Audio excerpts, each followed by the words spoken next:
¿Dónde estás? Aquí.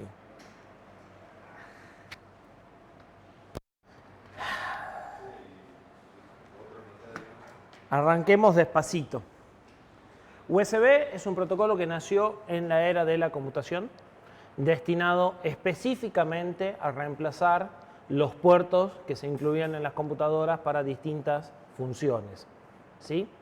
Nació en una forma muy ambiciosa en el 95, no empezó a tener un mínimo de aceptación hasta el 98, 99 y hoy realmente sí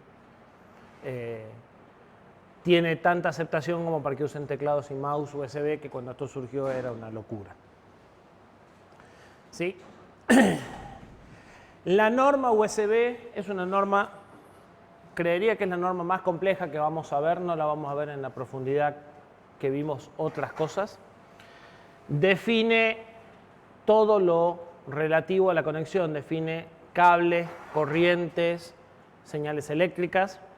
Y a diferencia de otros que vimos que definen lo mismo, también define los stacks de software que hay que usar para que esto funcione. ¿Sí? Llega hasta las capas de controladores de dispositivos de los dispositivos USB. Por lo cual hace que sea un protocolo complejo. Es un protocolo que nació para ser plug and play. ¿Sí? Entonces hay una serie de funciones que están incluidas en la especificación que obviamente la engordan y la complican. Si a eso sumamos que vamos por la cuarta generación con algunas subrevisiones, bueno, peor todavía. Esa es una tabla de las normas USB. USB 1, esto en realidad es 1.1. 1.1, esto es lo primero que se empezó a utilizar. La 1.0 no se usó nunca, en realidad. Lo primero que van a encontrar en una computadora es una 1.1. USB 2, revisión mayor, full compatible hacia atrás hasta ese momento. O sea, en realidad siguen siendo compatibles hacia atrás en algunos puntos, pero hasta aquí totalmente compatible. Y a partir de la revisión 3, no están acá los años, en algún lado están los años, esto es del 95, esto es del 98, esto es del 2004, esto es del 2010, una cosa así. Y este es de hace 2 años, USB 4. A partir de USB 3 escalan las tasas de transferencia, de 12 habían subido a 480, de 480 suben entre 5 y 20.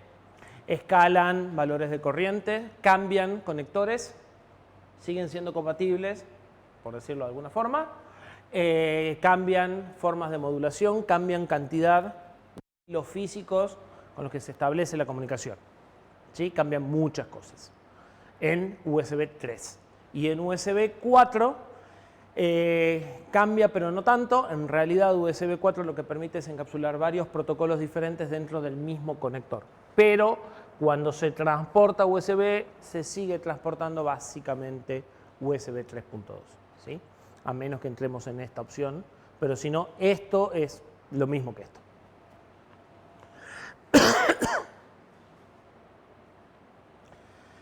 Arquitectura general de lo que define el estándar.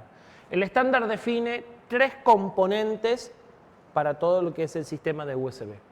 Un controlador o anfitrión, un conjunto de hubs o concentradores que todos tienen aunque no lo sepan, y los dispositivos periféricos, que es lo que vamos a enchufar. ¿Sí? Y la interconexión va a definir la topología de bus, las relaciones entre las capas y cómo van a transcurrir los datos. En un sistema USB tenemos un único controlador de host, que es el que va a ser el responsable de todo el arbitraje y gestión de este bus. Si lo quieren algo parecido al SDLC desbalanceado, donde teníamos un primario y un montón de secundarios, bueno, acá existe siempre uno y solo uno, que es el que está conectado al host. Es un protocolo netamente asimétrico, o así fue diseñado.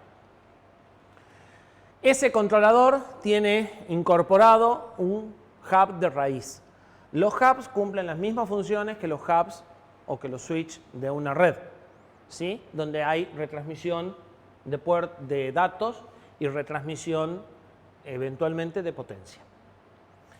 Se define un nivel máximo de 6 concentradores y de 7 dispositivos. O sea, en la capa 7 solo puedo tener un dispositivo y no puedo tener más que 6 saltos hasta el hub principal. ¿Sí? Sí me puedo abrir horizontalmente todo lo que quiera. Bien. Normalmente ustedes en sus computadoras tienen esto. Y ya tienen un hub adentro, que no lo ven. Después, si llega a quedar tiempo, se los muestro y si no, les voy a pasar una aplicación para que lo vean, donde van a ver los hubs de raíz y los puertos y cómo se vinculan los puertos que ustedes tienen en la PC a los hubs internos, ¿sí? Pero lo cierto es que normalmente hay un solo controlador y un hub interno que es el que le da las 3, 4, 5 o 6 bocas. Sí. El gabinete tiene los USB en la parte delantera, por ejemplo, y se conecta por cable a la placa. Todo el hub normalmente en una motherboard, el hub ya está integrado en el Southbridge. O sea, este hub y esto suelen estar directamente en el chipset, pero hay un hub. A nivel arquitectura hay un hub ya. Vos ya tenés el primer nivel de hub metido dentro del chip. ¿Sí? Y cuando tenemos USB 2 conviviendo con USB 1 o con algunos niveles de USB 3, esto se complica porque tengo un host USB 1, uno USB 2, otro USB 3, y estos hubs deciden a cuál se conectan porque tengo 3 pirámides en paralelo. ¿Sí? Las últimas versiones de USB 3 ya no. Las últimas versiones de USB 3 no tienen 3 en paralelo. Hay algunos chips que tienen más de uno, más de un host. Todas las velocidades que mencionamos recién, los 12 megas, los 480, los 5, los 40 gigas, son el total de todo esto. ¿Sí? Si ustedes tienen máquinas que tengan más de un host y mandan dispositivos diferentes a distintos hosts, van a tener la capacidad de transferir eso en cada dispositivo. Si quieren en algún momento, hagan la prueba de enchufar 2 pendrive con esta herramienta que yo les digo que le va a mostrar el árbol y les va a decir dónde está puesto el pendrive en cada una, y hagan las copias compartiendo el puerto de un archivo grande y poniéndolo en puertos distintos, y van a notar que demoran la mitad. ¿Sí? O sea, cuando hablamos de tasa de transferencia, la tasa de transferencia total que soporta esa pirámide, ¿sí? A partir de un concentrador de raíz. Bueno, físicamente puede suceder, no sé si se han encontrado, que haya dispositivos, los teclados de Apple suelen hacer esto y hay algunos otros que también, a los cuales les llega un conector USB y tienen un conector para un pendrive, un conector para el mouse. Bueno, esos son hubs. ¿Sí? Más allá de que ustedes pueden comprar hubs externos, no son muy difundidos, pero se consiguen hubs externos. ¿Sí? Lo que van construyendo es un árbol, en definitiva, porque también puede suceder que algunos de estos dispositivos tengan hubs internos, aunque sea un solo dispositivo y no tengan puertos. ¿Sí? Entonces, lo cierto es que depende de cómo vayan conectando las cosas, podrían pasarse. Ese es un hub. Y si lo enchufaste, va a decir que es un hub. ¿Sí? Y la computadora normalmente además tiene un hub interno. ¿Sí? Entonces ya enseguida tenés 2 niveles. O sea, enseguida tenés algo como esto. Y estás en el nivel 2 o en el nivel 3, fácilmente. ¿Sí? Yo les decía que es un protocolo que incluye hasta las capas de dispositivos. Razón por la cual vamos a estar hablando en 3 niveles. Vamos a estar hablando a nivel de la parte física, vamos a estar hablando a nivel de las transacciones y vamos a estar hablando a nivel de lo que sería la capa de aplicación, que para este protocolo serían el controlador de dispositivos del mouse que bajan de internet, iba a decir vienen del CD, sí, y la función que ustedes quieren hacer. ¿sí? El protocolo cubre todo, va obviamente, como trabaja en capas, va enlazando flujos lógicos entre contrapartidas del dispositivo y del sistema operativo. El controlador de USB, que es el que decíamos, es el que gestiona el bus, tiene por misión principal controlar el bus, negociar los accesos y eventualmente, como les decía, van a encontrar computadoras que tienen más de un controlador host, ¿sí? La implementación del controlador host es una parte de software y una parte de hardware. O sea, hay un pedazo que es el hardware y hay una parte que es todo el software de dispositivo que implementa parte del protocolo, ¿sí? Por ahí, para dar una explicación que la van a entender rápido, es como la parte de Ethernet más la parte de IP, todo junto, ¿sí? El USB especifica hasta IP, ¿sí? O sea, especifica las tramas y especifica parte de las negociaciones que se hacen ya por software. Por hardware, el controlador es el que maneja la comunicación, el que maneja la admisión de nuevos periféricos al bus, ¿sí? Es el que asigna recursos. Vamos a ver que cuando entra un dispositivo al bus, pide consumo de corriente, pide ancho de banda y el controlador asigna o no esas funciones.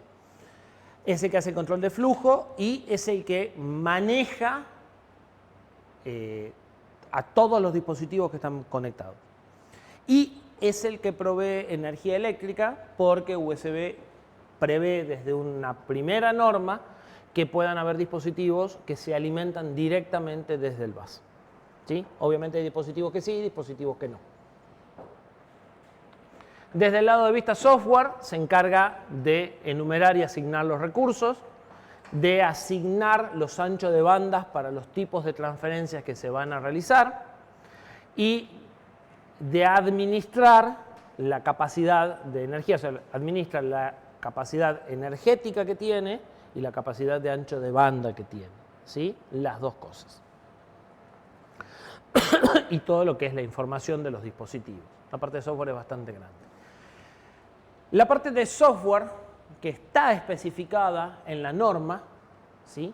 Cómo se implementa y demás, fueron extendiéndose, fueron ampliándose y fueron tomando estos nombres. Si ustedes se fijan, si recuerdan rápidamente en los emuladores de VirtualBox, cuando tienen que poner USB empiezan a hablar de UHC, OC o XI, ¿sí?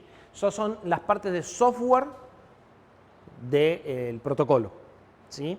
Que están propuestas dentro de la norma por Intel, implementadas por Microsoft o implementadas por cada uno de los fabricantes, ¿sí? Pero Intel propone el stack de software que va cambiando de nombre de norma en norma. Hasta donde pude encontrar, USB 4, como les decía, no define un nuevo tipo de controlador, porque USB 4 lo que define es un router, porque en realidad lo que hace es meter en la misma interfaz física que se usaba para USB 3, PCI Express o DisplayPort. Entonces lo que hay en realidad es un router, que es el que está conectado al puerto físico, que decide a dónde tiene que conectar físicamente, sería un switch creo más que un router, que decide físicamente el puerto si lo tiene que mandar al XHCI, porque lo que estás tratando de mandar es USB, o a la salida de los chips de video porque estás mandando DisplayPort, o al bus interno o al NOR bridge porque estás tratando de mandar PCI Express, ¿sí? Entonces lo que agrega USB 4 es un router y ya no agrega un nuevo tipo de host, por lo menos hasta el momento. Los dispositivos USB pueden proveer más de una función, ¿sí? Y en ese caso vamos a estar ante un composited device, un dispositivo compuesto. Además de un composited device, podemos encontrar un compound device. En este caso, lo que tiene es un hub interno, puede ser físicamente por hardware o puede implementar todas las funciones por software a nivel de hub, pero asigna una dirección de dispositivo a cada uno de sus dispositivos. ¿Sí? Entonces, para el bus son 3 dispositivos distintos. Aunque esté todo en un solo chip y esté hecho todo por software, ¿sí? Tiene 3 direcciones asignadas en forma distinta. Eso es un compound device. Y yo lo voy a ver como si fuera un hub, aunque internamente dentro del dispositivo el hub no exista. ¿Sí? Porque si tengo 3 direcciones llegando por un mismo dispositivo, tengo un hub. Por el contrario, en un compound device, que es cuando hablo de funciones, y es importante que entiendan el tema de funciones porque bien trae cola las funciones, el dispositivo tiene una sola identificación, pero me puede proveer de distintos servicios. Típicamente una cámara web que me puede dar video, me puede dar audio, me puede dar las dos cosas. ¿Sí? Por dar un ejemplo de un dispositivo compuesto. Bien. Cuando se diseñó USB, los periféricos eran bobos y lo único inteligente era la computadora. Entonces, el protocolo es, como ya les dije, totalmente asimétrico. Define un host, que es la computadora, y los periféricos. A medida que se fueron ampliando las capacidades de procesamiento de los dispositivos periféricos, empezó a hacer falta conectar 2 dispositivos entre sí. De hecho, todos tienen dispositivos on the go porque todos los teléfonos y tablets son on the go. ¿Sí? Para poder conectarles pendrive, mouse, etcétera, etcétera. Entonces, a partir de ahí surgió un adicional del estándar USB que se llama OTG o on the go, que permite, que resuelve cómo se van a conectar 2 dispositivos sin un host.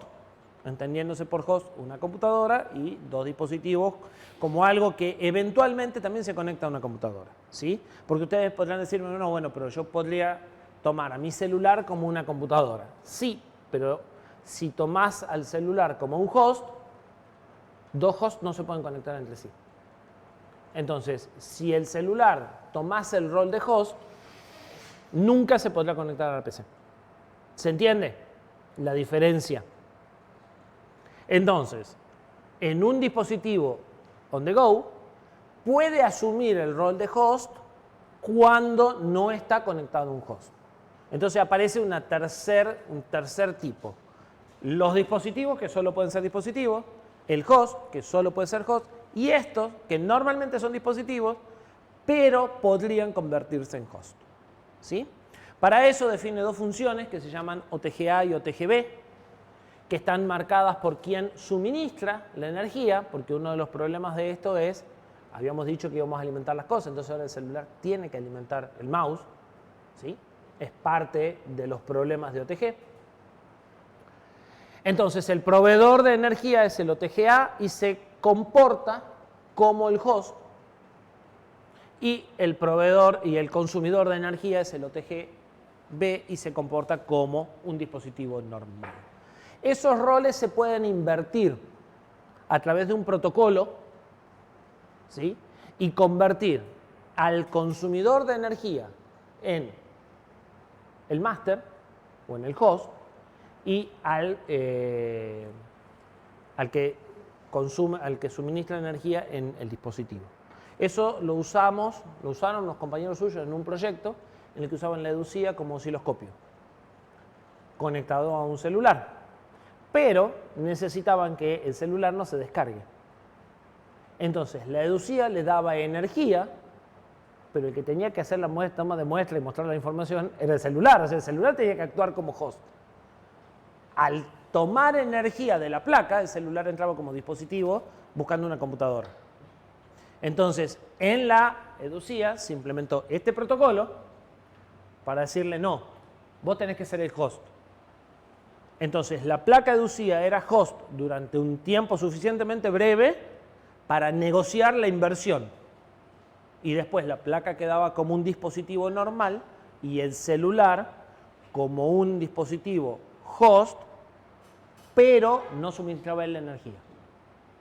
¿Sí?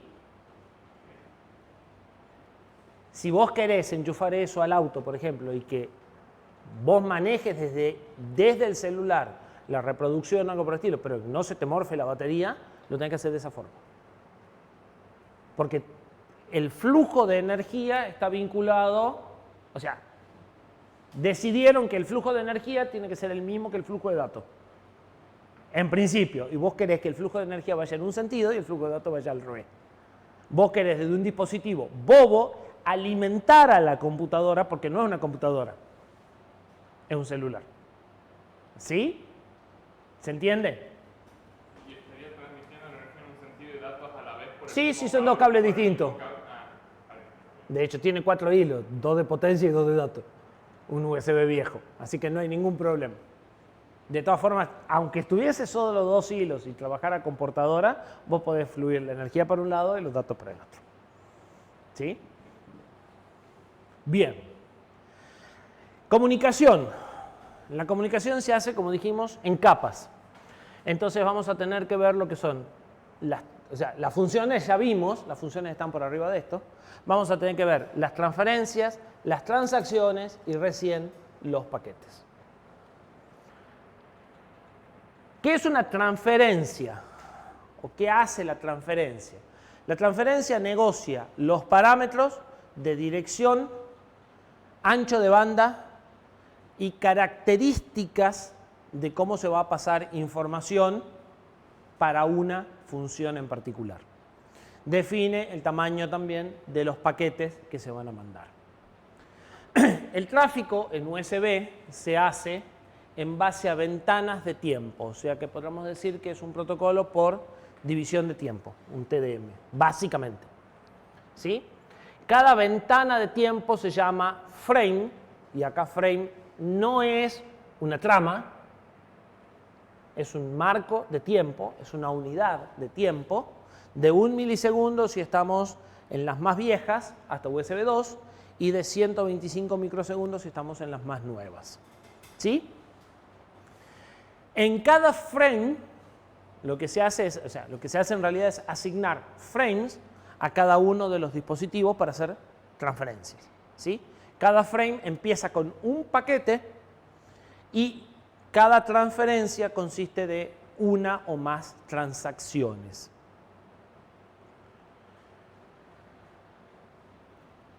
Una transferencia es mover datos de aquí a aquí, teniendo en cuenta que esta parte de software del dispositivo está vinculada a esta parte de software del controlador o del host.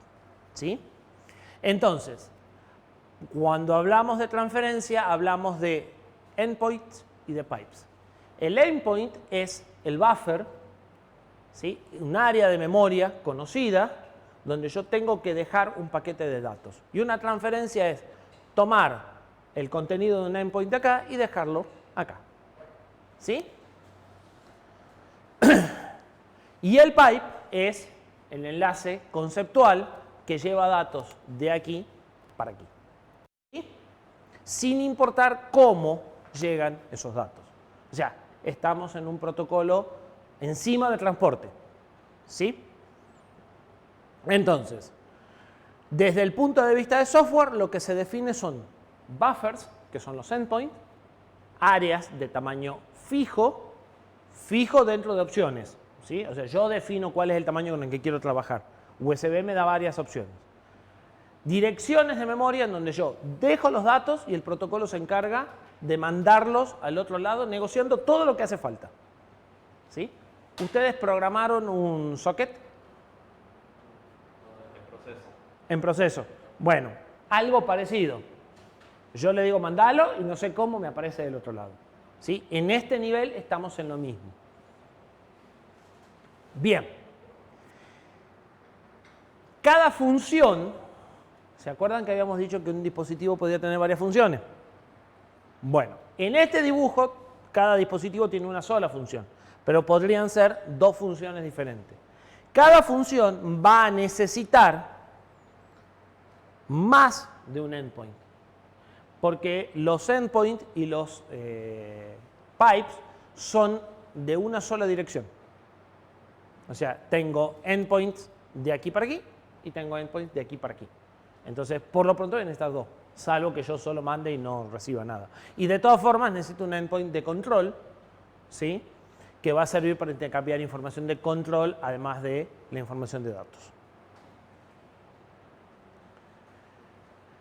Entonces, ¿qué tipos de transferencias puedo hacer? Esto es lo mismo que decir qué tipo de pipes puedo generar o qué tipo de endpoints puedo definir. Es lo mismo. Puedo hacer 4 tipos de transferencias: control, masivas, interrupción e isocrónica. Transferencia de control son comunicaciones por interrupción, no periódicas, iniciadas por el host, ¿sí?, que responde el dispositivo. Las transferencias masivas son transferencias de grandes volúmenes de datos, por lo tanto los endpoints van a ser más grandes, donde la tasa de transferencia no es crítica. ¿Sí? Las transferencias de interrupción son parecidas a las de control, pero en las transferencias de interrupción yo necesito que el dispositivo me mande datos, ¿sí?, cuando él necesite, como si fuera una interrupción, con mínima latencia. Y las transferencias isocrónicas son transferencias en las que yo necesito mantener un flujo continuo de datos. ¿Sí? Básicamente el término de isocrónico viene porque yo necesito obtener una cantidad de paquetes por segundo o que los paquetes lleguen cada X tiempo en forma regular. ¿Sí? ¿Dónde se usarán las transferencias isocrónicas? Video y audio. ¿Sí? Todo lo que sean aplicaciones de tiempo real. En las transferencias isocrónicas necesito entonces un ancho de banda garantizado y no tiene sentido retransmitir una trama con error. No tiene sentido pintar el cuadro anterior que llegó roto. ¿Sí? Razón por la cual no hay corrección de errores. En estas sí. Entonces, lo que tenemos es 4 perfiles de transmisión, 4 perfiles de uso del bus, en definitiva, en los cuales yo puedo armar pipes. ¿Sí? Puedo tener dispositivos que necesiten al mismo tiempo, o sea, todos necesitan transferencia de control. Todos los dispositivos tienen un pipe de control. Pero podría necesitar, no sé, no se me ocurre en este momento, pero seguro que hay, una transferencia masiva más una transferencia de interrupción. ¿Sí? Entonces, yo estoy enviando información de video, pero al mismo tiempo necesito pedir la atención del host sobre algo o disparar algo.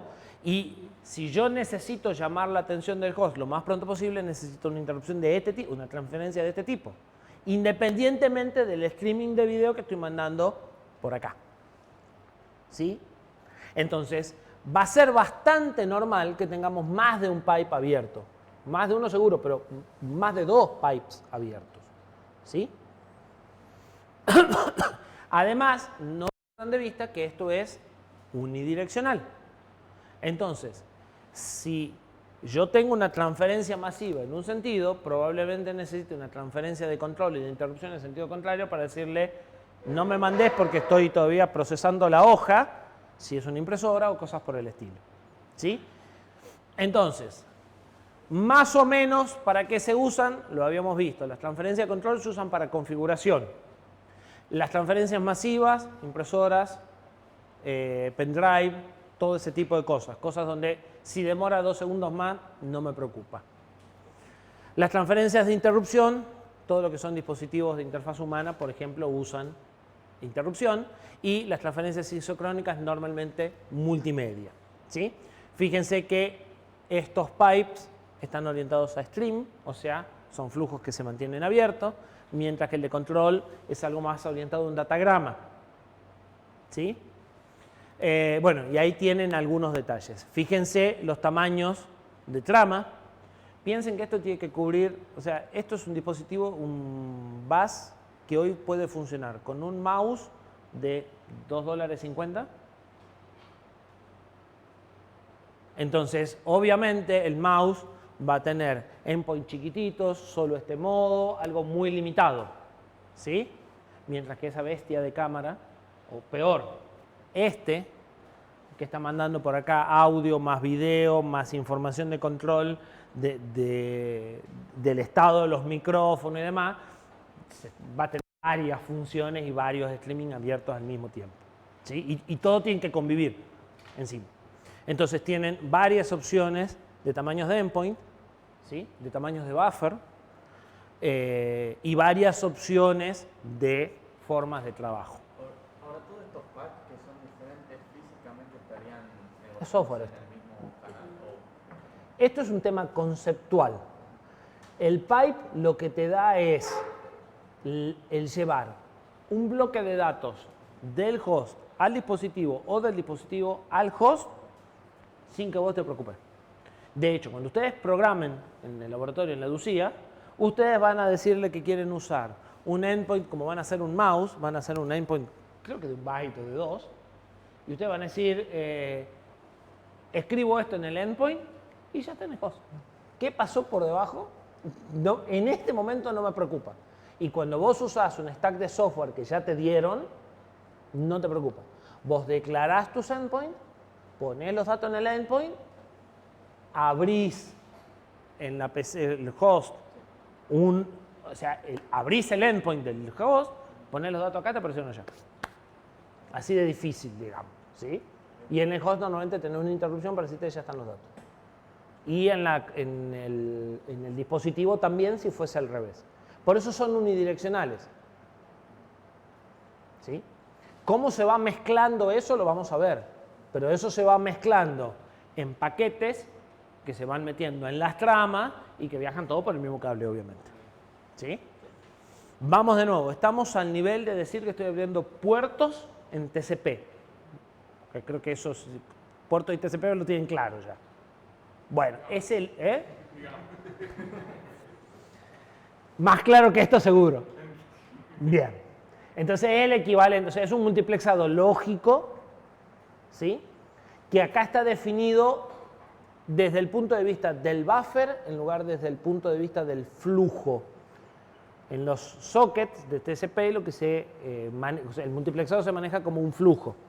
Vos vas mandando datos y los datos podrían ser de distintos tamaños. Cuando ustedes hacen el write en un socket, pueden mandar 8, 16, 254 y el protocolo se encarga de fragmentar. Acá no. Acá la fragmentación corre por cuenta tuya. Vos tenés que definir el tamaño del endpoint y meter los datos en ese endpoint. ¿Me explico? No hay fragmentación. El protocolo no se encarga de fragmentar. Pero por lo demás, sí. O sea, de multiplexar todo eso, sí. El endpoint abierto del otro lado del que recibe también debería ser configurado en específico. Todo eso lo negocia USB. Todo eso lo negocia USB. Que los endpoints sean del mismo tamaño. Obviamente, como es asimétrico y estás en el host, del otro lado estás en un lenguaje dinámico, con memoria dinámica, con un sistema operativo. O sea, podés crear bloques de datos de 8 o de 16 según te digan sin ningún problema. En el dispositivo no, por eso los tamaños de los endpoints normalmente los fija el dispositivo. Dice, yo voy a usar un endpoint de 8 y la computadora se adapta. ¿Se entiende? Bien. ¿Qué es una transacción? La transacción está abajo de lo que acabamos de hablar. La transacción es llevar un dato de un endpoint a otro, al endpoint que le corresponde. Uno en particular. La transferencia es el flujo. Yo voy poniendo datos acá y me aparecen allá. La transacción es una en particular. ¿Sí? Existen 3 tipos de transacciones. Transacciones de setup, que se usan en los endpoints de control y en los de interrupciones. Transacciones de in y transacciones de out. ¿Sí? Las de in son para mandar datos del dispositivo al host y las de out son para mandar, no, las de in, sí, las de in, o sea, los nombres están puestos con vistas al host. Entonces, in es en el host, in vienen del dispositivo y out van al dispositivo. Una transacción está formada por fases o por paquetes, ¿sí? Que entran dentro del frame, que es el marco de tiempo. Entonces, una transacción tiene un paquete de token, un paquete de datos y un paquete de estado. Son 3 paquetes que viajan en distintos momentos, ¿sí? El paquete de datos, que es el que tiene el payload, es opcional. Y el paquete de status es el que puede manejar la parte de corrección de errores y el acknowledge.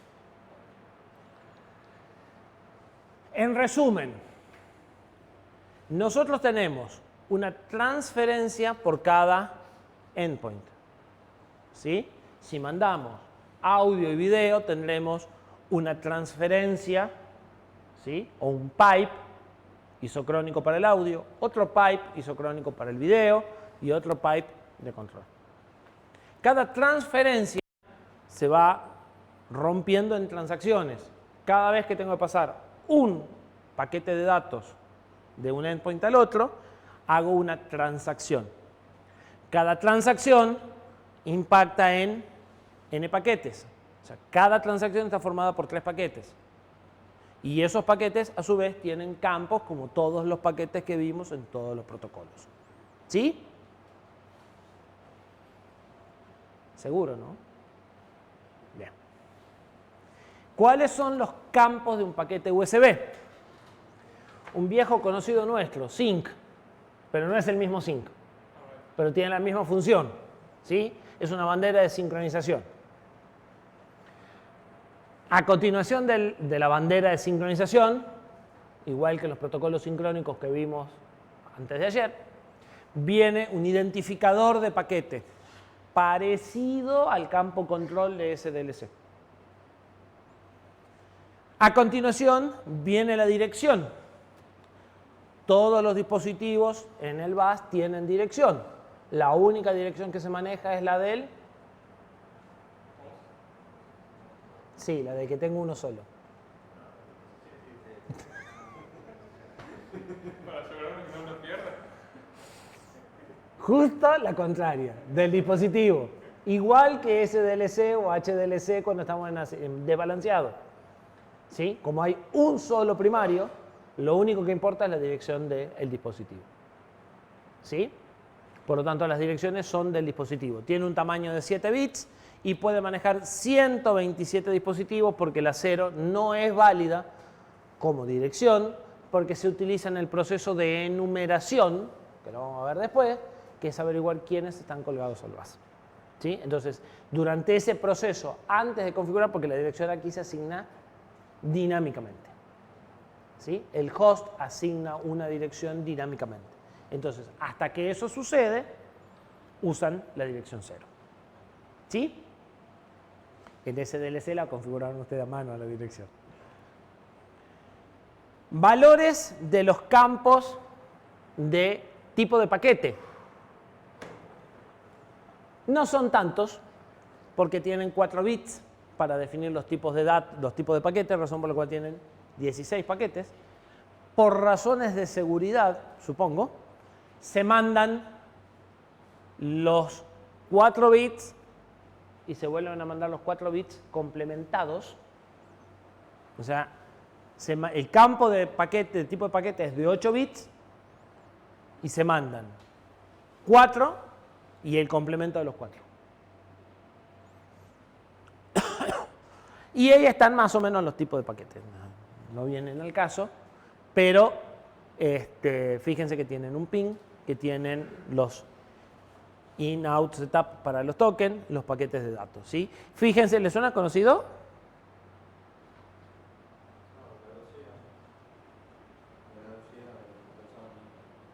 No. ¿Les suena esto? Usa la misma idea de mandar data 0 y data 1, ¿sí? Para detectar la pérdida de un paquete. Esa era mi duda, ¿qué era lo de par impar? Es eso. Los paquetes pares y los paquetes impares los va mezclando. ¿Sí? ¿A dónde? Esto es el tipo de paquete. Esto es el valor del campo, porque, o sea, hay 16 paquetes porque el campo es de 4 bits, pero se transmite el valor y el valor complementado. Entonces, si vos querés transmitir un paquete de token que tiene un identificador 8, transmitís esto. O sea, están invertido el orden, pero además están invertidos los valores. Este es 0 porque este es 1, ¿ves? O sea, este siempre es complementario de este. Entonces transmite los 4 bits del packet ID y después transmite los 4 bits complementados, o sea, invertidos en valor. ¿Sí? Este es el nombre conceptual y eso es una descripción de más o menos para qué sirve ese paquete. ¿Sí? Es una excelente pregunta, me estás preguntando más de lo que sé.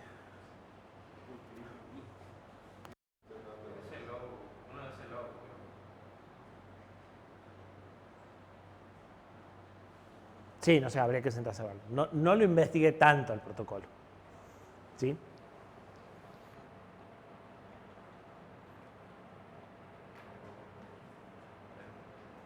Sí, no sé para qué pueden ser. Endpoint. Igual que en el caso de IP, ¿sí? Como el puerto se considera una subdirección de la dirección, acá el endpoint es una subdirección del dispositivo. Entonces, además de mandar el address del dispositivo, tengo que mandar cuál de los endpoints del dispositivo es al que tengo que mandar los datos. ¿Se entiende? CRC y una marca de fin de transmisión que se hace poniendo las dos líneas en un valor prohibido. Yo todavía no lo dije, está más adelante. Es muy difícil saber si empezar por arriba o por abajo en USB. O sea, no sabía si empezar por las transferencias y los pipes o por la capa física, porque siempre te falta algo del otro lado. En la capa física, el USB original utiliza un par balanceado, como 422. Eso quiere decir que tienen un D más y un D menos, y eso quiere decir que esas dos líneas nunca pueden tener el mismo valor de tensión. Bueno, con eso marca el fin de la transmisión. ¿Sí? El fin de paquete se manda con un valor prohibido de D0 y de D más y de menos. ¿Sí? Ese es el marcador de fin de transmisión. ¿Cómo quedan los paquetes token? Los paquetes token no tienen datos, así que solo tengo el tipo de paquete, que son esos 8 bits que vimos en la entrada que dice token,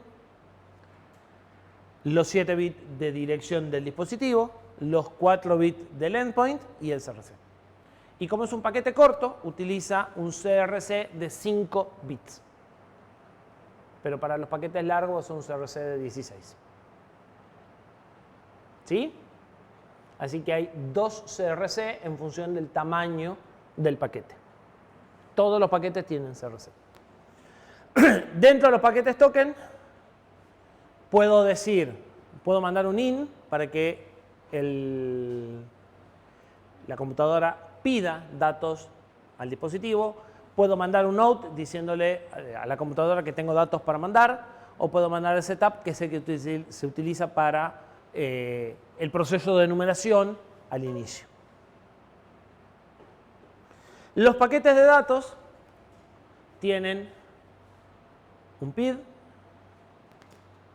el campo de data y me falta algo ahí, pero bueno, y el CRC, y el CRC es de 16 bits ya. ¿Sí? Es un CRC mucho más robusto. Y como las isocrónicas pueden llegar de 0 a 1023, bueno, de 0 a 1023.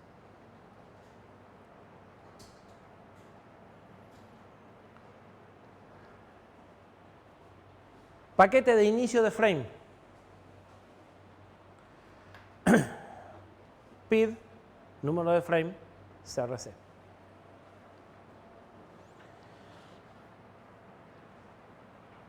¿Cómo sé a qué endpoint corresponde esto? Que es lo que yo recién dije, me falta algo. A ver qué tan despiertos están.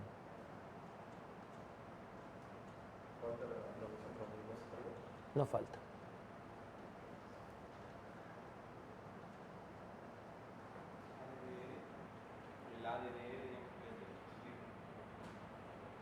Tampoco está. No tengo el address del dispositivo y no tengo el endpoint del dispositivo. Y sin embargo sé a dónde va.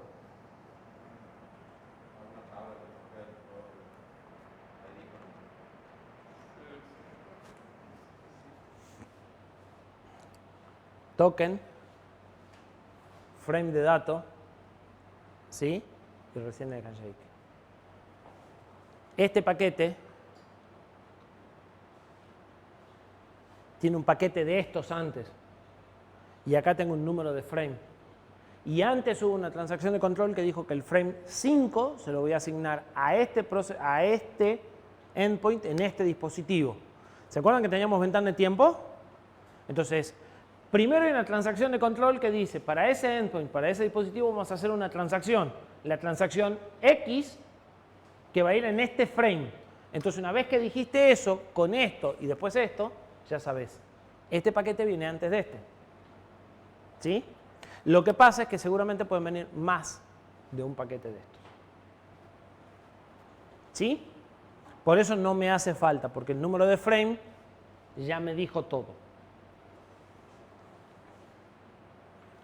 Y los paquetes de status, donde el tipo de paquete ya me dice todo. O sea, tengo 3 paquetes de status, un ACK, un NAC y un o no entendí. Entonces, solo necesito el paquete de status. ¿Sí? Entonces, todo esto, o sea, estos paquetes se van entrelazando para armar una transacción. Es como un gran paquete. Bien. Antes de empezar a trabajar con un dispositivo, el host tiene que averiguar de qué dispositivo se trata y qué necesidades tiene. Ese proceso se llama enumeración. ¿Sí? La enumeración es el intercambio de información para que el host identifique quiénes son los que están presentes en el bus. En ese proceso se intercambia información utilizando descriptores normalizados, o sea, la norma prevé cómo se va a intercambiar la información para describir a los dispositivos. Cuando ustedes enchufan un dispositivo, el hub al que lo conectan detecta la presencia eléctrica, o sea, detecta que hay consumo eléctrico en 2 patitas donde no había. A partir de ahí espera un cierto tiempo y detecta si estamos hablando de un dispositivo low speed o full speed. No lo puse en las diapositivas. El low speed pone una resistencia, desbalancea el bus de una forma y el full de otra. ¿Se acuerdan que yo les dije que tenía de más y de menos? O sea, era una entrada balanceada con de más y de menos. Bueno, pone una resistencia acá uno y el otro pone una resistencia acá. Entonces, cambia la impedancia de una de las 2 líneas y con eso el hub detecta si estamos en un low o en un full. Si estamos en un high speed, porque esto es 1 o 2, USB 1 o USB 2. ¿Sí? Si estamos en algo más rápido que eso, ya entramos en full speed y se negocia a nivel de software después. ¿Sí? El hub lo resetea al dispositivo y lo lleva al address 0, que era el address que nadie podía usar. Y le manda, el host le manda un paquete, una orden, una transacción de getDescriptor. Y le pide su descriptor. De ese descriptor solo toma el byte 8. o los 8 primeros bytes y después aborta el proceso. Porque en el byte 8 el dispositivo dice de qué tamaño va a ser su endpoint de control. Es decir, los diálogos de control, en qué tamaño lo vamos a hacer. A partir de ahí, lo vuelve a resetear, le manda un comando con su dirección definitiva y le pide el device descriptor completo, que es de 18 bytes. Y a partir del device descriptor más los otros descriptores que se piden, se busca el controlador del dispositivo y se pone el dispositivo en funcionamiento. Todos los dispositivos USB tienen una jerarquía de descriptores, ¿sí? Recién vimos un descriptor involucrado, el que dice la información del dispositivo. Pero el dispositivo puede tener múltiples configuraciones, interfaces, endpoint y cadenas de identificación. Entonces, vamos a tener una colección de descriptores que tenemos que pasar. Jerárquicamente, esto funciona así. El device descriptor dice cuántas configuraciones soporta el dispositivo. Ya ven que son las configuraciones. Para cada configuración se pide un descriptor de configuración. Cada descriptor de configuración dice cuántas interfaces soporta el dispositivo. Para cada interfaz se pide un descriptor de interfaz. Y cada descriptor de interfaz dice cuántos endpoints usa esa interfaz. Para cada una de ellas se piden los endpoints. Todo eso se negocia durante el alta del dispositivo. ¿Sí? Descriptor de dispositivo contiene la información básica del dispositivo. Se solicita a través de un comando de una transacción getDescriptor. Un dispositivo tiene un único descriptor que identifica a la totalidad del dispositivo, ¿sí? Y proveen datos como el fabricante, ahí está el descriptor, ¿sí? La versión de USB que está usando, por eso cuando vamos a pasar a una velocidad más rápida lo hacemos ya desde acá. La clase de dispositivo, el tamaño máximo, este es el que le interesa en la enumeración, el tamaño máximo del endpoint 0, que es el endpoint en el que se hacen la parte de control y por ahí se negocia la configuración. Desde ahí se recuperan los descriptores de dispositivo, ¿sí? El vendor ID y el product ID. ¿Saben qué es el vendor ID y el product ID?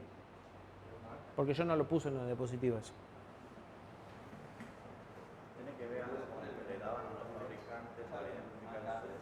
El vendor, digamos, la MAC address. En realidad es tu rango de MAC address. El vendor ID es tu rango de MAC address. Y la pareja vendor product es el modelo, porque no es la MAC address, porque la MAC address es única por dispositivo y esto es único por... O sea, la MAC address es única en el mundo. En cambio, esto es único por dispositivo. Y hasta por ahí nomás, porque si tienen el mismo protocolo, aunque hayan cambiado la forma, siguen teniendo el mismo vendor ID. Cuando ustedes cargan un controlador, ¿sí? De hecho, si se van a las pestañas de los controladores de dispositivos de Windows y se van a una que dice información, van a encontrar los vendor ID y product ID. Y en los archivos de los drivers, el driver de Microsoft dice, este driver sirve para esta gama de vendor ID y para esta gama de product ID. O sea, en estos conjuntos de dispositivos este driver es compatible, ¿sí? Esos números se obtienen, o sea, este número, son ustedes libres de hacer lo que quieran. O sea, un vendor ID compra un vendor ID pagando la suscripción en el USB Forum, que cuesta creo que $1.500, $2.000 al año, ¿sí? Eso les da acceso a un vendor ID. Y con ese vendor ID ustedes son libres de enumerar sus propios productos, o sea, ya son autónomos dentro del product ID, ¿sí? Eso sirve, entre otras cosas, para machear después el driver correcto para este dispositivo. Y en realidad son 3 las que se usan, porque hay una versión de subsistema de versión, ¿sí? El Device Release Number, que es otro número más, o sea, son 3 números de 2 bytes, que son los que identifican el dispositivo en forma única, ¿sí? Esto vendría a ser el modelo. Los datos de fabricante, si es que hubiese descriptores de cadena. Los descriptores de cadena son optativos.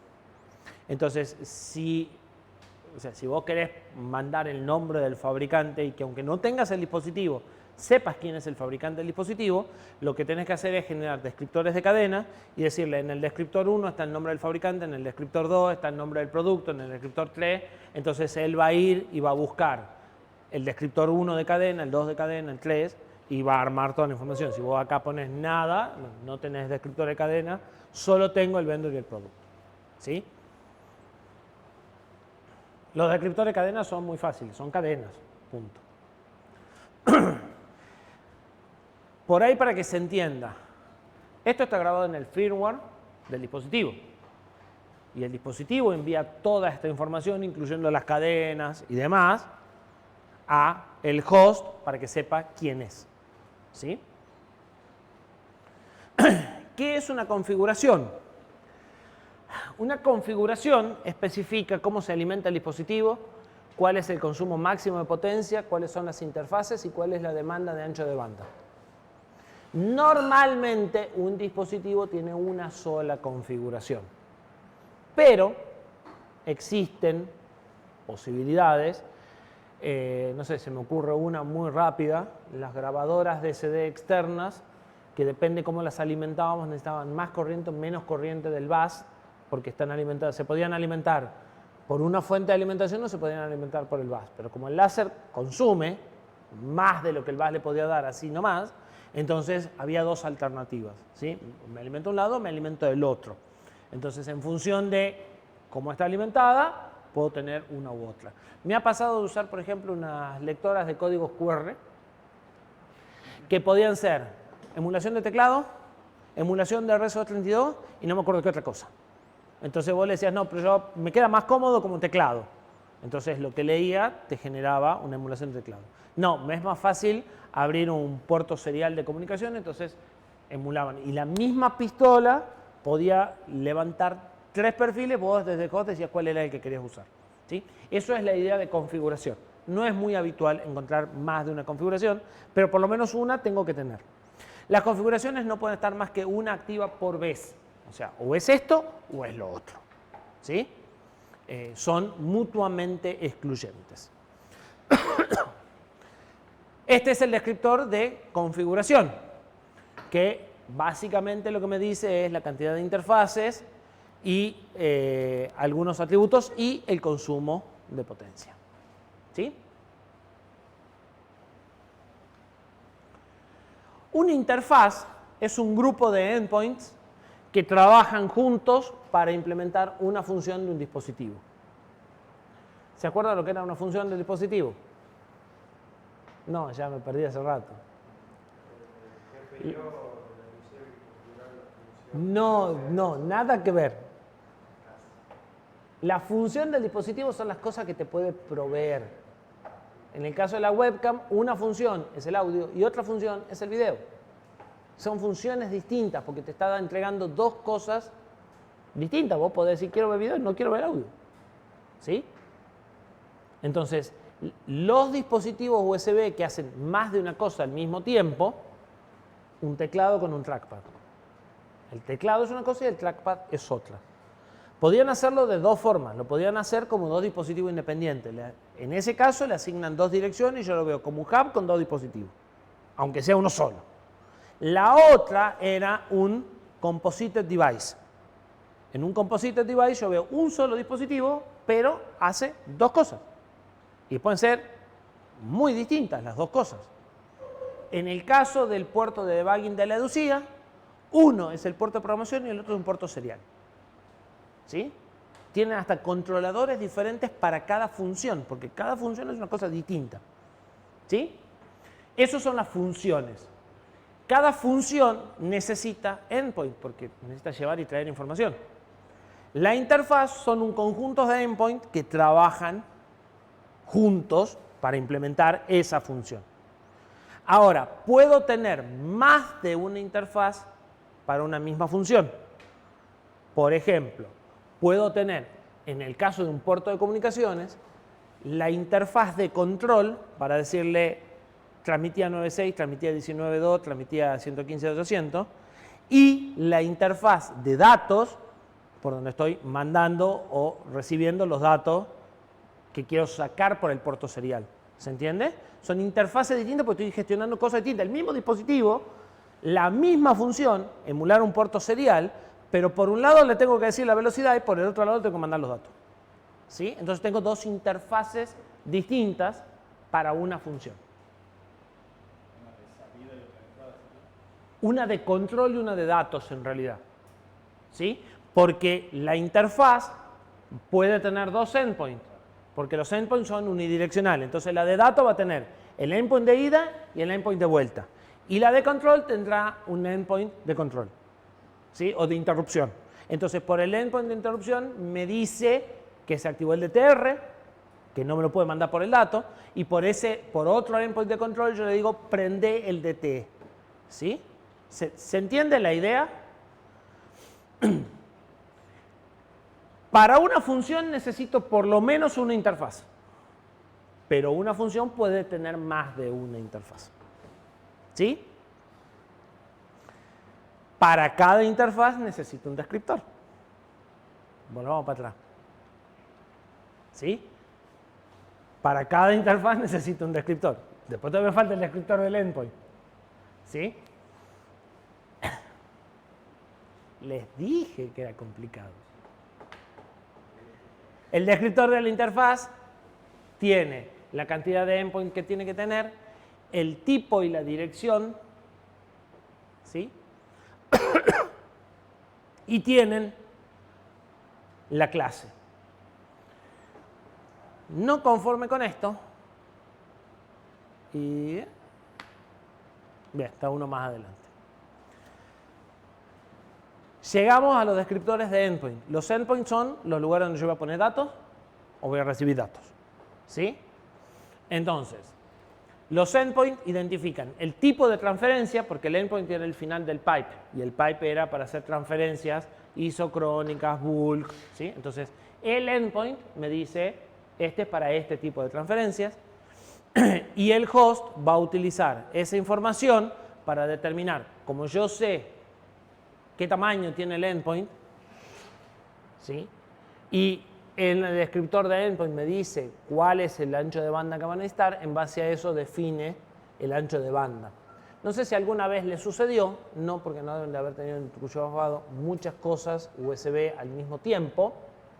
No sé si alguna vez le pasó alguna de dos cosas. Que enchufen algo y les diga, no hay suficiente energía eléctrica para alimentar el dispositivo. A mí sí me pasa. Y si no, que les diga, no hay suficiente ancho de banda para manejar a ese dispositivo. Pero sucede. ¿Por qué? Las transferencias isocrónicas y de control reservan ancho de banda aun cuando no lo usen. ¿Sí? Y ese ancho de banda está reservado. Entonces, si ustedes tratan de meter en el mismo hub 4 cámaras de video 4K, lo más probable es que le digan no, no puedo. ¿Sí? También, por supuesto, depende. En un USB 2 va a ser más fácil. En un USB de 40 GB y probablemente todavía entran. ¿Sí? No así las transferencias masivas. Las transferencias masivas utilizan todos los frames libres cuando están libres. La transferencia masiva, por eso habíamos dicho que no garantizaban ancho de banda. Entonces, pendrive te va a dejar poner todos los que quieras. Pero cámaras de video o teclados, no. Porque una vez que llegó a ocupar una cantidad del ancho de banda que tiene en las reservas de cada una de esas transferencias, dice basta. O sea, depende del tipo de transferencia. Depende de lo que los endpoints te estén pidiendo. ¿Sí? Entonces, eso es parte de lo que gestiona el host en la parte de software, ¿sí? Ver si le dan los consumos y si le dan el ancho de banda. El endpoint 0, los endpoints se enumeran, si se fijan, creo que era de 4 bits el campo de endpoint, así que se puede manejar hasta 16 endpoints. El endpoint 0 es donde van y vienen la información de control, como por ejemplo estos descriptores. Estos descriptores se leen desde el endpoint 0. ¿Sí? Fíjense, acá están los campos de tipo de transferencia que se van a hacer con este endpoint, la cantidad máxima del tamaño de paquete y el intervalo de transferencia, ¿sí? Que con estas dos cosas el endpoint está diciendo su demanda de ancho de banda. ¿Sí? Voy a mandar tantos datos cada tantos segundos. ¿Es distinto al de la ventana? No, él lo que va a hacer, sí, en realidad esto tiene una relación con la ventana porque es en cuentas de ventanas, o sea, yo voy a ocupar tantas ventanas.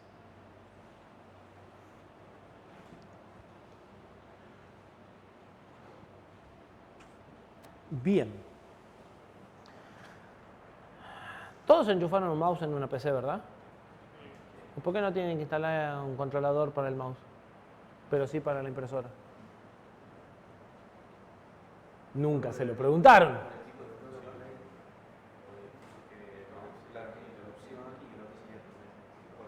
¿Por qué no tienen que instalar un controlador para los pendrive?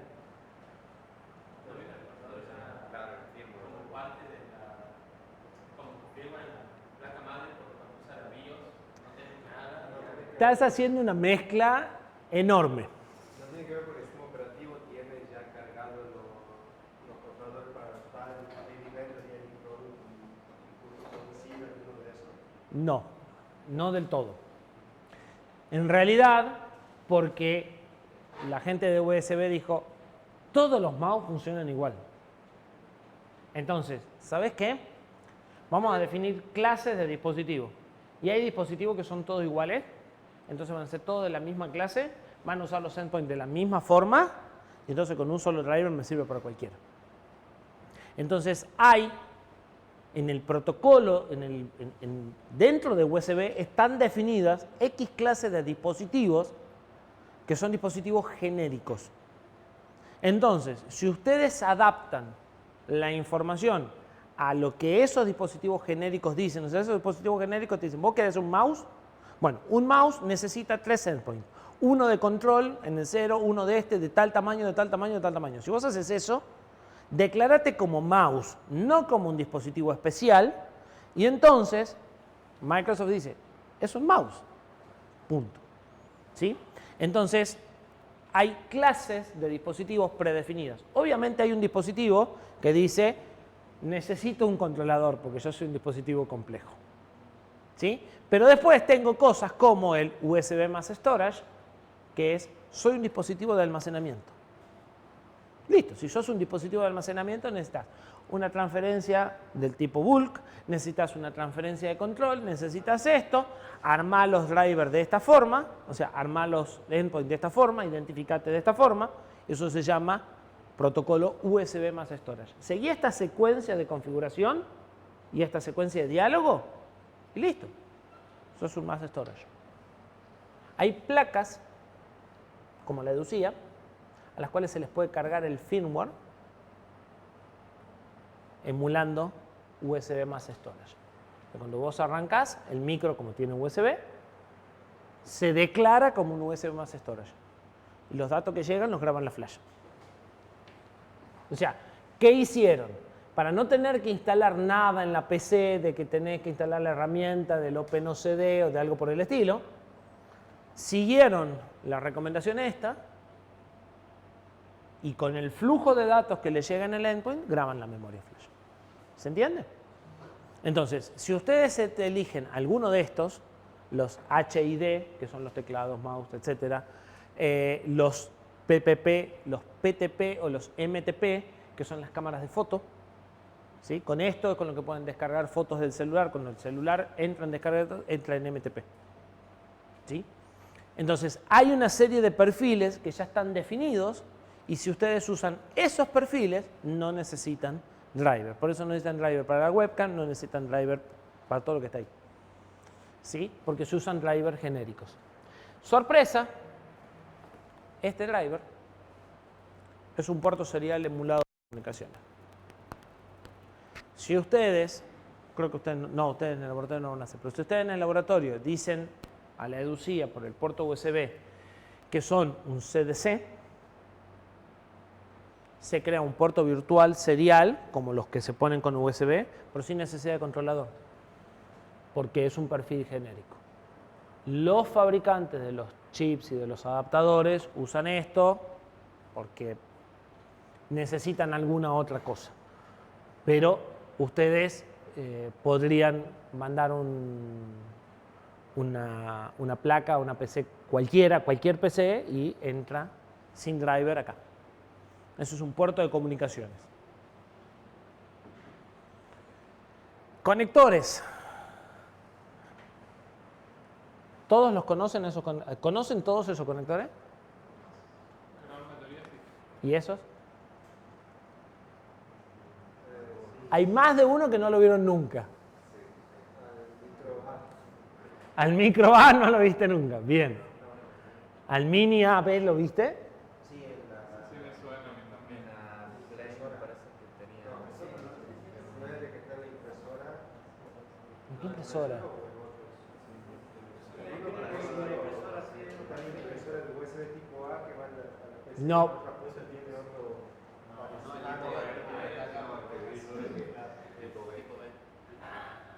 Dijimos que esto era asimétrico. Como lo hicieron APB, no voy a explicar ahora qué es la sigla. Host, conector A, dispositivos, conector B. Imposible de equivocarse. ¿Sí? Entonces, estos dos son los conectores originales. Este conector tipo 2, no sé qué diferencia tendrá. Si no me equivoco, este es blanco y este es negro. Se ríen, pero el color es parte de la indicación del nivel de velocidad que podés alcanzar. Por eso estos son azules, y son azules de verdad. La norma dice que tienen que ser azules, ¿sí? Para que los identifique fácilmente. Igual que los logos que no le prestaron atención, que estaban al inicio, que cambian también, ¿sí?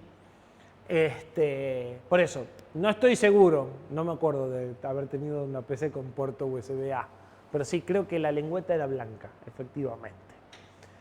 ¿Sí? Estos los conocen. Esto es de dispositivo, esto es de host. Hasta USB 2. Perdón. Con USB 2, acá, aparece, o con 1.1, aparecen los conectores mini. Los mini hoy no se usan. No son los que tienen ni en sus celulares ni en la seducía. Son un poquito más grandes. Sí, son mucho mejores a mi entender, pero esa es otra cuestión que los micro. Bastante más robustos. Normalmente el conector que conocen es el mini B, porque el mini se usaba en los dispositivos, como dispositivo chico, semejante bodó, que era un clavo, se usó esto. ¿Sí?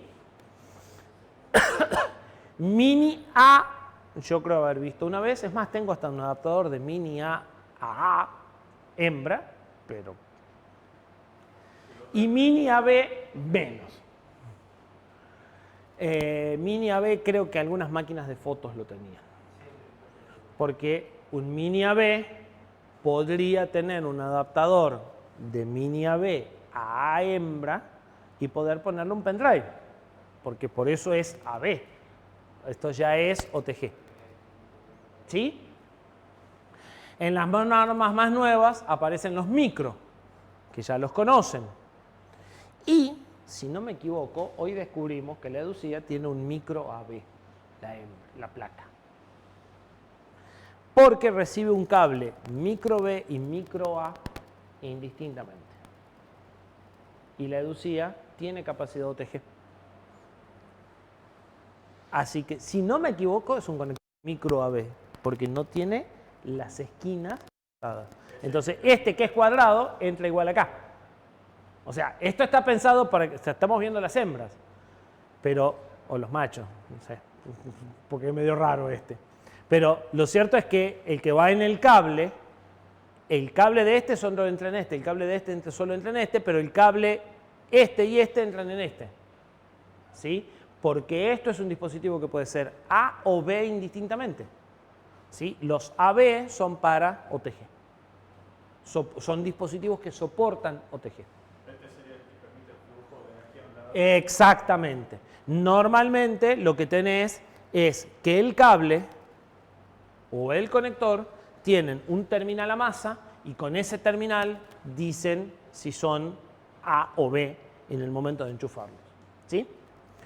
Con USB 3 crece la cantidad de conductores y crece el tamaño de los conductores, crecen varias cosas.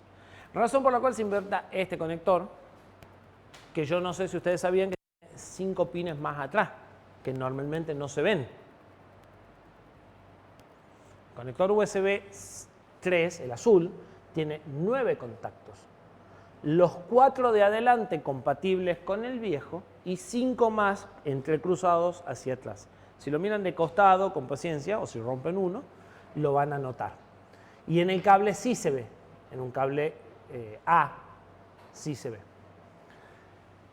Eso hace que ustedes puedan conectar un cable de este en un conector de este, o un cable de este en un conector de este, y todo siga andando. Este lo vi una sola vez en mi vida.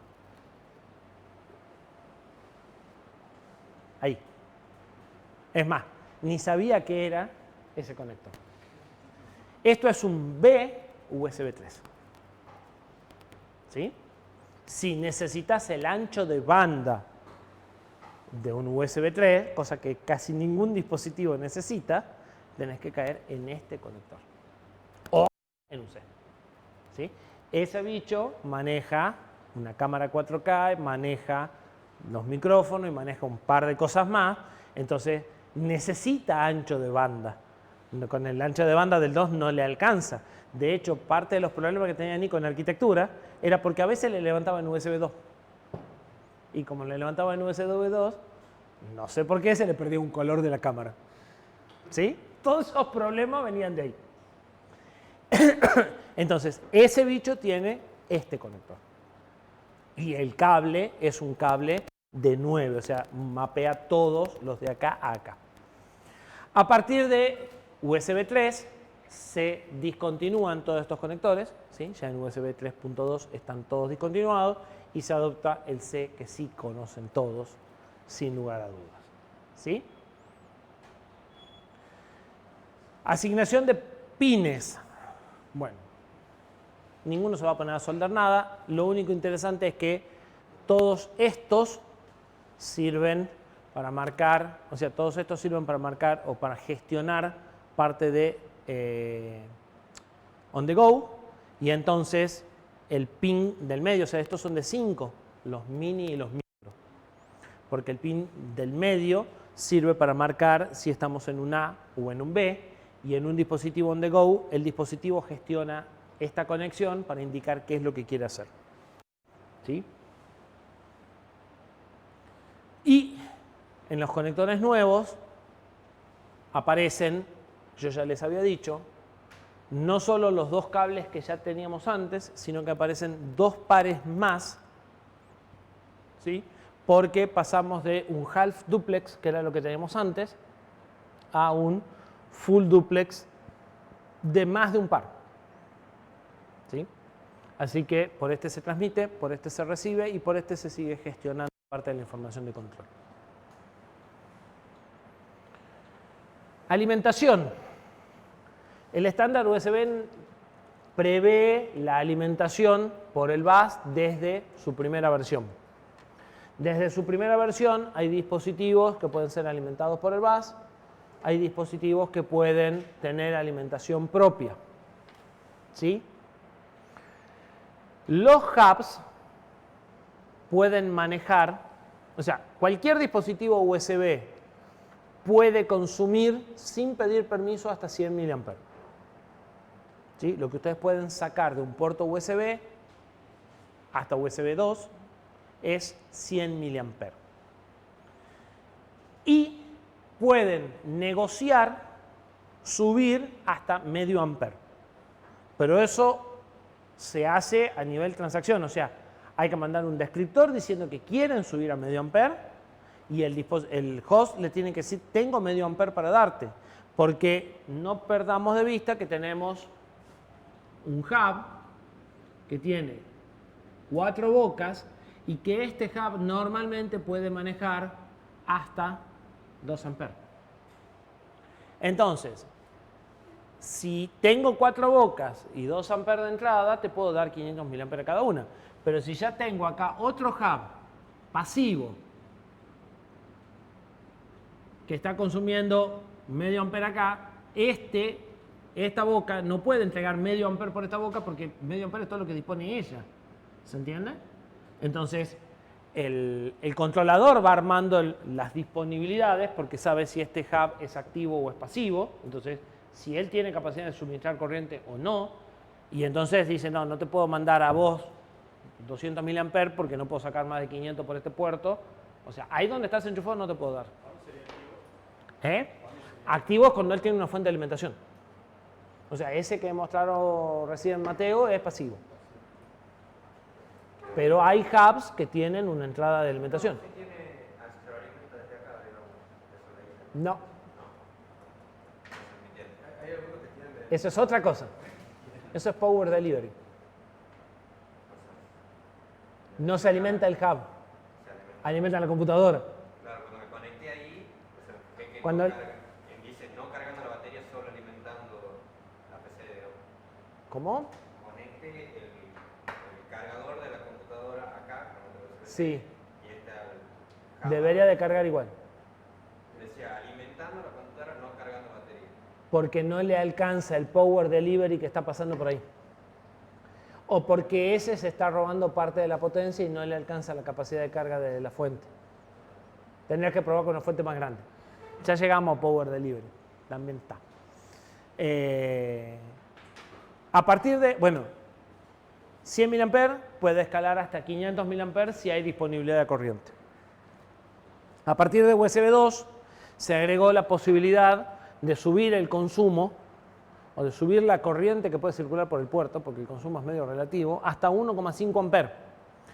Pensando en realidad en usar el mismo puerto para cargar las baterías de los celulares o las baterías de cualquier cosa que haya que recargar, máquinas de fotos, todo ese tipo de cosas.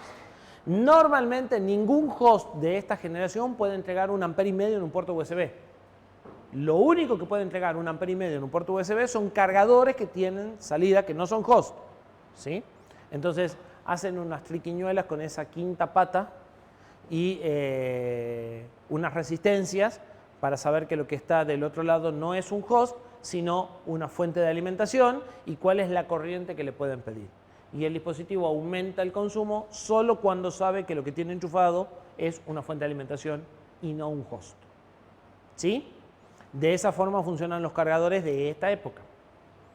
Ninguno de ustedes, todo esto es previo a lo que tienen ahora, ¿no? USB 3 aumenta las capacidades de corriente. El consumo del dispositivo sin autorización sube a 150 mA, 50%, y a 900 mA después de negociarlo. Y el estándar, después del estándar USB 4, o más o menos junto con el estándar USB 4, se agrega la función de Power Delivery. La función de Power Delivery busca mejorar todavía más la carga de baterías, ya apuntando no solo a celulares, sino apuntando a notebooks o a bichos que necesitan consumir bastante más potencia que lo que veníamos manejando. En Power Delivery, en las últimas normas de Power Delivery, abandonamos la tensión de 5 volts. Hasta aquí todo esto trabajaba con 5 volts. ¿Sí? A partir de que tenemos Power Delivery, las fuentes arrancan acá, pero van negociando escalar de tensión hasta los 48 volts. Entonces, fuentes que son compatibles con Power Delivery pueden subir los niveles de tensión. Los rangos de potencia que van a poder manejar con cada uno de las versiones están por acá. Fíjense que podemos llegar a manejar hasta 240 vatios con la última norma. ¿Sí? Ahora bien, no pierdan de vista que esto está hecho para ustedes que hasta hace 15 minutos ni sabían los niveles de potencia que podían manejar la fuente, las notebooks, el cargador, etcétera, etcétera, etcétera. Algunos por ahí lo sabían, pero en términos generales, digamos, no lo sabían. Entonces, esto se negocia, o sea, es un protocolo de negociación donde la carga y la fuente dicen, sí, pero yo solo llego hasta 20 volt y hasta 3 amperes. Así que si vos querés 600 vatios, yo lo siento, pero yo no te lo puedo dar. ¿Sí? ¿Qué es lo que te está pasando? En las Mac, en las Dell también, y en muchas computadoras, vos podés poner cualquier fuente. Y la computadora te dice, con la fuente que vos pusiste, puedo andar, pero no puedo ni prender la placa gráfica, ni puedo poner a cargar porque la corriente que necesito para hacer todo eso no me alcanza. Esa fuente no es tan chica. ¿De cuánto es? No, vatios. Olvídate de los voltios.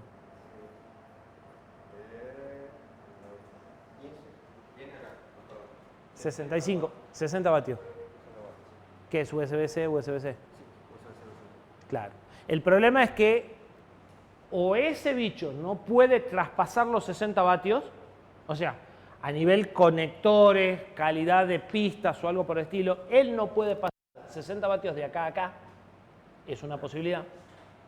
O la otra posibilidad es que él esté consumiendo parte de los 60 vatios, entonces a la computadora no le llegan los 60 vatios, le llegan 45. Entonces con 45 la computadora dice, sí funciona pero no cargo. En ese caso, con una fuente más grande, deberías de andar. ¿Sí?